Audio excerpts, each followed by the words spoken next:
नमस्कार, मैं हूं नीलू। तो ईरान देखे एक बड़े साइबर वॉर की तैयारी में जुटी हुई है और इस बार इजराइल को ऐसा झटका लगा है कि इजराइल भी अब सोचेगा कि किस तरह से वो इससे उबर पाए। ये झटका क्या है, साइबर वॉर की बात हम क्यों कर रहे हैं? बातचीत करने के लिए मयंक है।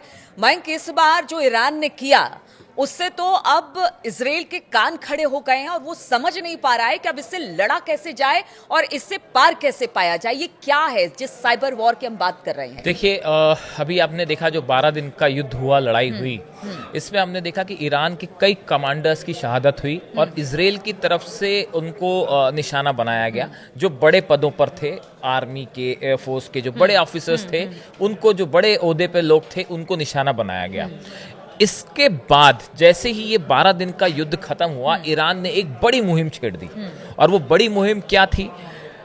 इजराइल की सेना के जितने बड़े अधिकारी हैं, ऐसा बताया जा रहा है, जितने बड़े अधिकारी हैं, जो पायलट्स हैं, जो कमांडर्स हैं और जो ऐसे लोग हैं जो इजराइल की स्ट्रैटेजिक पोजीशंस पर नियुक्त हैं, इन सब का एक एक डिटेल ईरान ने जुटा लिया है।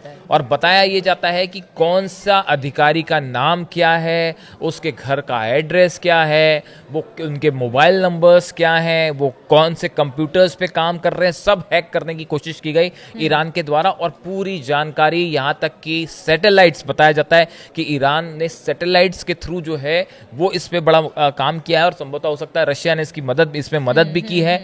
बड़े अधिकारियों की एक प्रकार से आप रेकी कह सकते हैं, वो साइबर के जरिए जो है वो इनकी पूरी इंफॉर्मेशन ली गई। जो गुप्त बातें होती हैं वो सब भी इस वक्त ईरान के पास है। बिल्कुल। और ईरान की तरफ से कहा गया है कि अगर अब ईरान पर हमला करने की कोशिश की या ईरान के खिलाफ षड्यंत्र जारी रहे, देखिए अभी फिर से हम आपको एक बात बताएं कि हालांकि सीज फायर है, लेकिन इस तरह की खबरें आपको मिलती होंगी कि ईरान में कहीं आग लग गई है या ईरान में कहीं धमाका हो गया है।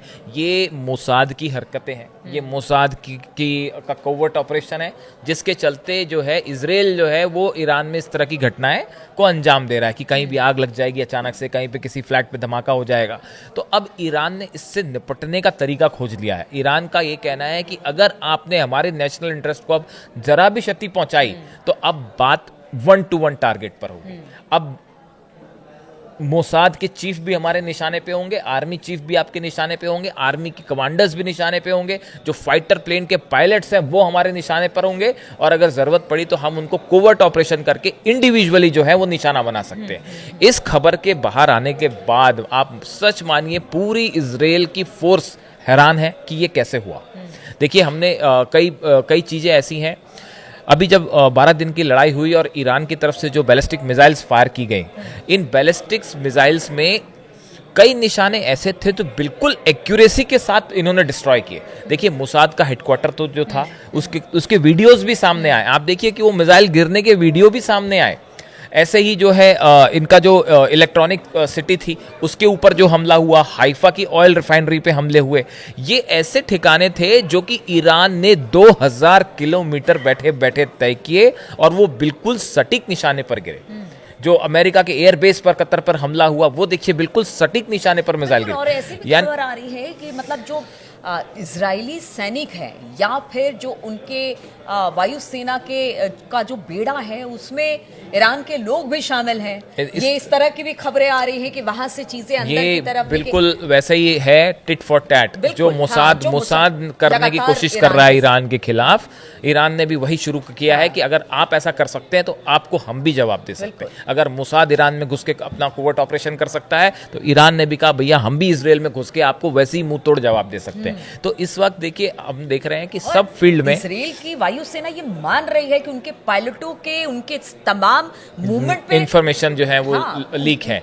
तो हाँ, देखिए अभी हमने देखा बड़ी संख्या में ईरान में मोसाद के एजेंट्स पकड़े गए, जो जासूस थे वो पकड़े गए, कई लोगों को फांसी भी दी गई। अब इसी तर्ज पे ईरान ने अपने जासूसों को इजराइल में प्लांट करना शुरू कर दिया है। जो इजराइल की जो स्ट्रैटेजिक चीज़ें हैं, न्यूक्लियर कमांड सेंटर्स हैं या न्यूक्लियर पावर प्लांट्स हैं, इलेक्ट्रिकल प्लांट्स हैं, जो हाइफा जैसी ऑयल रिफाइनरीज हैं, इसके आसपास इसकी रेकी के लिए एक बड़ा साइबर वॉर, कंप्यूटर्स हैकिंग। ये भी बड़ी बात है कि आप अभी तक तो आपने दो सेना आमने सामने और उस तरह से लड़ाई, लेकिन अब ये साइबर वॉर है।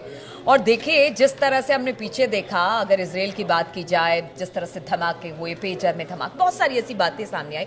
अब ईरान को भी समझ में आ गया है कि 1 to 1 तो फाइट होगी या फिर हमले होंगे, लेकिन अगर इस तरह के साइबर वॉर में कूदा जाए जिस तरह से अब तक इसराइल करता आया है, उससे उनको अच्छा खासा फायदा हो सकता है। इसलिए अब इस तरह के टेक्निक का इस्तेमाल ईरान कर रहा है। बिल्कुल, देखिए साइबर, आप देखिए किसी भी क्षेत्र की आप बात करें, हमने पहले बार बार ये बात कही कि ये वॉर से ईरान ने कई सीख ली। देखिए एक आपका सही स्ट्रेटेजी क्या होती है कि आप जब आप किसी अपने दुश्मन से लड़ाई करते हैं, लड़ाई के बाद जब आपको ये अनुभव होता है कि भाई हमारे इस एरियाज में हम कमजोर थे, इन्हें मजबूत करना जरूरी है, इसको ईरान ने तेजी से कवर अप किया। देखिए एक और बड़ी खबर है, सुप्रीम डिफेंस काउंसिल, शायद आपने सुना हो इसके बारे में, Iran activates a new supreme defence council as a part of significant structural change within the Supreme National Security Council days after it fought war with Israel। Iran ने जो है इनके जो काफ़ी सारे अधिकारी जो शहादत हुई जिनकी, उसके बाद इन्होंने सुप्रीम डिफेंस काउंसिल एक फिर से बनाई है, जिसमें प्रेसिडेंट है महमूद पेजेश्कियान, वो इसको हेड करेंगे। सुप्रीम कोर्ट के जो जज हैं, इनके चीफ जस्टिस है, वो भी इसका पार्ट होंगे। और ये जो सुप्रीम डिफेंस काउंसिल है, ये तमाम स्ट्रेटेजिक और डिफेंस से जुड़े बड़े फैसले लेगी।